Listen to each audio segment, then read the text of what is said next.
Hello అండి. ఈరోజు మా ఇంట్లో పకోడీలు చేశాను. కప్పున్నర శనగపిండి, ఉల్లిపాయ ముక్కలు కప్పు, పచ్చిమిరపకాయలు అరకప్పు, బియ్యపిండి అరకప్పు,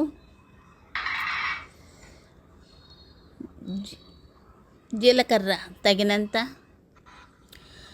కారం 2 స్పూన్లు, తగినంత ఉప్పు,